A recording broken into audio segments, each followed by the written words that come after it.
Hey guys, welcome back to my channel. Thank you very much for joining me for this video.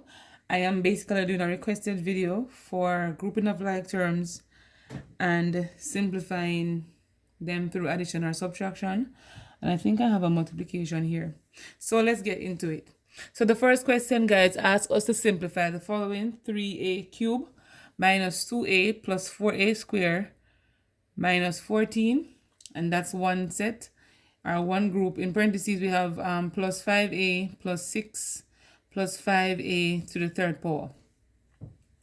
One distractor that is in this question, guys, is the use of the parentheses. So they basically use this to distract you, because some persons, as they see parentheses, they think about multiplication. But what they basically want you to do, guys, is to group like terms, and you can only group like terms when they have the same variables.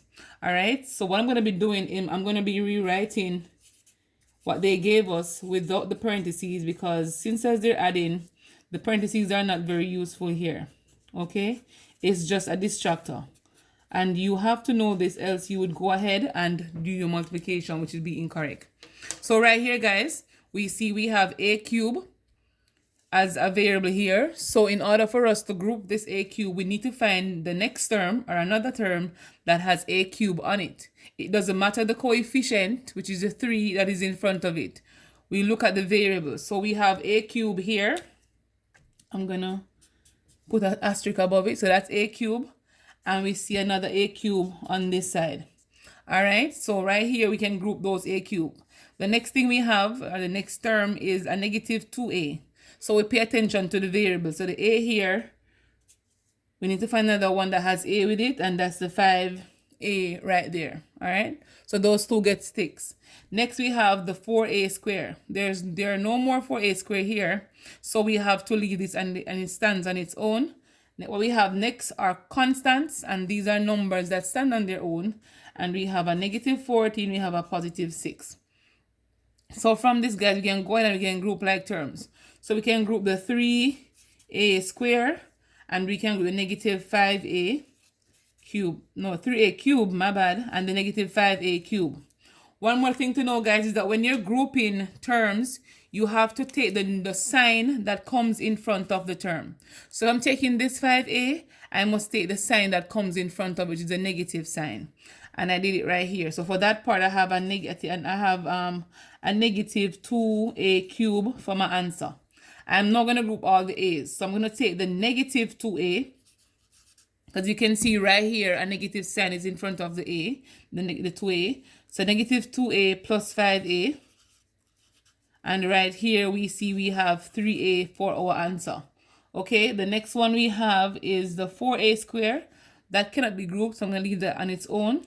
But we also have the negative 14 and the positive 6. And that will give us a negative 8. One thing they always recommend is that when you're going to be writing the final answer, it's recommended that you write according to the exponent, or some would say the power. So in descending order from largest to smallest. So here we have the negative 2a square, 2a cube, I keep saying square, negative 2a cube. Remember, we didn't use the 4a square above. We're going to bring it down now. Positive 4a square. Next we have 3a. So you see we have 3, 2. Now we're going to go to the ones.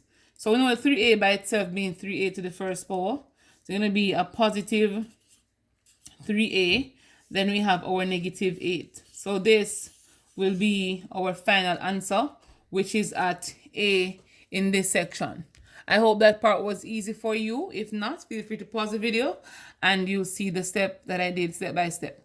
Okay, so the next question, they're asking us to simplify 6x squared plus 5x plus 2. And this is being subtracted by negative 4x squared plus 3x minus 7. In this case, guys, the parentheses are important, because you can see that they're trying to get everything in the second parentheses to be the opposite sign, or to make it negative. One thing we also know is that when a negative is being multiplied by a parentheses or a term, a negative 1 can come here, because the negative means a negative 1. All right. Similarly, if you had seen like negative m, that would be a negative 1m. All right, so the 1 always comes in front of it. Even the positive 1m, if you see m, that also means 1m. All right, so that's where the concept here is coming from. So what we do, guys, is to expand the parentheses with a negative 1, or you could go ahead and, since as they're saying you need to make this negative, you could change the sign of everything that you're seeing here. Whichever is easier for you, you can go ahead and do that. So it's a negative 1 times 4x squared, negative 1 times 3x, and negative 1 times a negative 7. So I'm going to be working with this part first. A negative times a negative gives us a positive. It's a positive 4x squared. A negative times a positive is a negative, so it's a negative 3x. A negative times a negative is a positive, and a positive 7. So if you don't know your rules of integers when multiplying or dividing, you need to go ahead and check that out. This is very important when simplifying terms. Now I'm going to bring down whatever they had in the first parentheses here. So they had 6x squared plus 5x plus 2. All right. Now here it's time for us to group like terms. Remember what we did up the top is that we look for the variables that are common. So here we have x squared here. We also have x squared here. Here we have 5x, and here we have x variables. Here we have x. Here we have a constant and another constant here. So we're going to be grouping like terms. So we're going to take the 6x squared plus the 4x squared. We're going to take the positive 5x and the negative 3x. Remember, the sign must go with the number. We're going to take the positive 2 and the positive 7.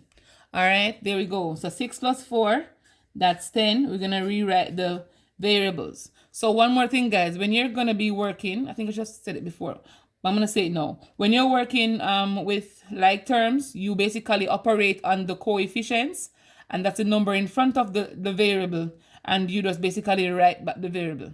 It's like thinking about fruit. So if you had 5 apple plus 6 apple, you have 11 apples. So the apples there is like your variable that you're working with. So that's an easy way to remember it. Now, positive 5x, negative 3 is going to give us a positive 2x. 2 plus 7 is going to give us 9. So our answer is 10x to the second power, 10x squared, plus 2x plus 9. And in this case, our answer is at C. All right. So the same principle we applied for the first section, we're going to be applying it here. As you can see, they're similar. So 5x to the fourth power plus 7x plus 2 is being subtracted by 3x squared minus 2x plus 9. Again, I'm going to try the second method with you, where we make everything in the parentheses the opposite sign. So once it says you need to negate, because the negative sign basically means negate it, right? Or to make it negative. So whatever you see here, you're going to negate it. So the negative of 3x is going to be a negative 3x squared. How do we know that? This 3x here is a positive 3x, all right? So it's going to be negative 3x. The negative of a negative 2, so it's like you're having the negative of a negative, and once you're multiplying those two, the solution would be positive. So here is going to be the opposite sign, so that's 2x. The negative of a positive 9 is going to give us a negative 9. All right? If you don't understand it this way, you can basically put a negative 1 here and expand the parentheses, but it should give you the same answer. Okay? So now I'm going to bring down the one in the first parentheses. It says 5x to the fourth power plus 7x plus 2. All right, so from here, we're going to be grouping like terms. So we'll look at the variables to see which of them are the same. So here, we have 5x to the fourth power. There's no more like that. So you know that right here, we don't have any more. We're going to write it back. Now we're going to go to the 7x. We have 7x here, and we have 2x here. Now we see that 7 plus 2 is 9, so we're going to have 9x. All right. Here we have a 2, and we have a negative 9. That'll give us a negative 7, and we have negative 3x squared. Mathematically, this is not incorrect, guys, but the best way they want you to do it is to arrange it into powers from largest to smallest. So we're going to have the 5x to the fourth power, negative 3x squared plus 9x minus 7.